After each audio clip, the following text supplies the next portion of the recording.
isa kang aso, at isang baboy. Naintindihan mo? May nilagay ka sa loob ng katawan niya? Kailan ka nakapasok sa loob ng katawan niya? Ilang araw ka na sa loob ng katawan niya? Friends pa po. Biyernes pa? Opo. Ilang kayo sa loob ng katawan niya? Opo. Dalawa? Opo. Akala mo hindi kita nakita aso ka? At isa kang baboy. Nag-aanyo ka ng hayop dahil isa kang maligno at aswang. Naintindihan mo? Opo. Di ba? Opo. Paano kita nakikita? At titigan mo ako! Humingi ka sa akin! Sino ang kaharap mo ngayon? Anong pangalan ng nananakit sa'yo? Lalaki po. Ha? Lalaki po. Tinatanong kita kung sino ang nasa harapan mo ngayon. Lalaki po. Normal lang na lalaki, di ba? Opo. Ipikit mo ang mga mata niya upang palayasin kita. Ipikit mo! Huwag mo nang babalikan to, ha? Naintindihan mo? Opo. Ikaw ang aso ka at isang baboy na demonyo. Naintindihan mo? Opo. Akala mo hindi kita nakikita? Nagulat ka bakit kita nakikita sa loob ng katawan niya, no? Ang aming Panginoon na si Jesus Cristo ang magpapalaya sa iyo. Sa ngalan ng Poong Nazareno, ibinabalik kita. Sa ngalan ng Ama at ng Anak at Espiritu Santo, masamang Espiritu, umalis ka sa katawan ng tao ito. Patahimikin mo ito sa pangalan ni Jesus. Lumayas ka, masamang Espiritu. Ama Jesus, Amang Nazareno, Ama ng mga anak. Hilahin mo kami sa panganib at masamang Espiritu.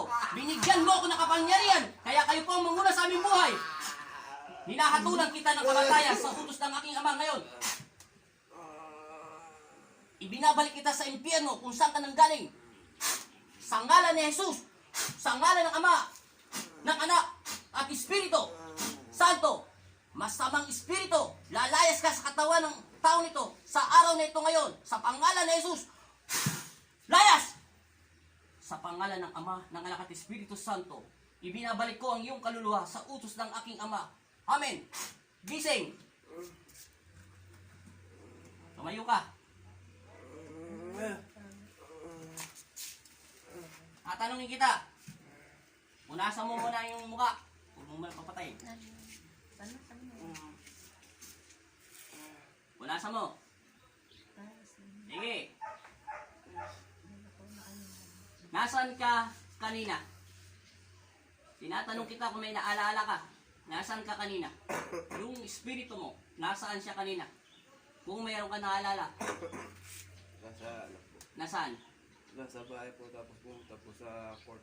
Sa court. Sa kaibigan ko po. Pumunta ka sa court. Pansamantalang pinaalis ng Panginoong Kristo ang iyong kaluluwa. Pumunta ka sa bahay niyo.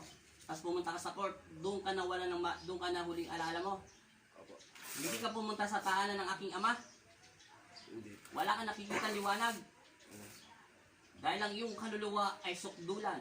Isang asong demonyo at isang diablo na baboy. Dahil siya, alam mo yung mga sinasabi mo? Wala kang naalala. Ang naalala mo lang, huling alaala mo ay nasa bahay ka.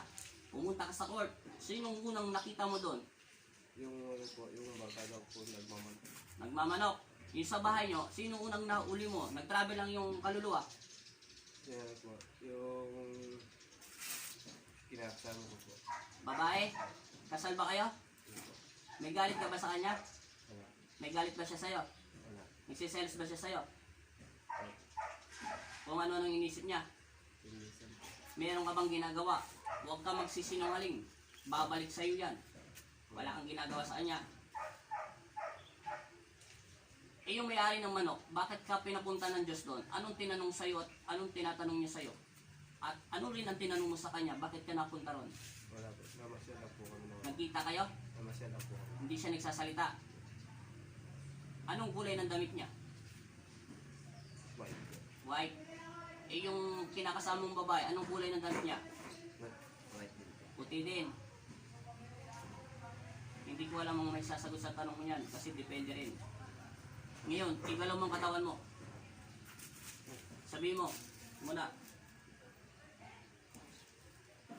Sabi mo, in Jesus' name. In Jesus' name. Amen. Amen. Sa pangalan ni Jesus, Pangalan ni Jesus. nagagaling na po ako. Nagagaling na po ako. Layuan po ako. Layuan po ako. Layuan niyo po Layuan po ako. sa diablo Sa Diablo. at masamang espiritu. Sa mga espiritu. Kayo ang maghari ang mag-ari sa aking buhay. sa iyong buhay. Amen. Amen. In Jesus' name, In Jesus' name. lumayas ka. Lumayas ka. Masamang espiritu Sa mga espiritu, sa loob ng katawan ko. ano ang katawan ko. Amen. Amen. Ako, Ako, sino ka? Ronel Tungol, Ronel, tungol. Apelido mo. Ronel Tungol po. Apelido mo. Tungol. Anong gitna mo? Padilla po. Dumilat ang iyong mga mata. At huwag mong ipipikit yan. Palalayasin ko pa siya. Meron pang isa. Hoy, ikaw kaluluwang babae. Umalis ka dyan. Alam mong naririnig mo ako at nakikita mo ko. At alam mong naririnig din kita. Naiintindihan mo? Na ikaw ay nagsumalangit daw ang iyong kaluluwa. Kung sino ka man at nag-anyo ka ng tao, pinapaalis kita sa kanyang isipan at puso't kaluluwa. Sa pangalan ni Jesus, sumalangit daw ang iyong kaluluwa. At ikaw lalaki, nasa court, nag-anyo ka ba ng kamukha niya, ikaw ay isang kaluluwa din, umalis ka sa loob ng katawan niya, inuutusan kita sa pangalan ni Jesus. Binabasbasan kita sa pangalan ng Ama, ng Anak at Espiritu Santo. Siya'y nawa. Masakit? Nawala, di ba? Sigaw mo, sa puso mo, in Jesus' name. In Jesus' name. Amen. Amen. Anong pakiramdam mo? Malakas na? Tumayo ka, tumalong ka ng 3 beses. Ipagpag mong katawan mo. Gumaang. Opo. O magpasalamat ka sa Panginoon. Dumadayo ka pa sa court sa bahay nyo, nandito ka sa school mo, wala ka doon sa court. Ibig sabihin, maraming pumasok sa'yo. 4 sila, 2 patay. Sige, umupo ka na at magaling ka na. Opo. Sige, cut.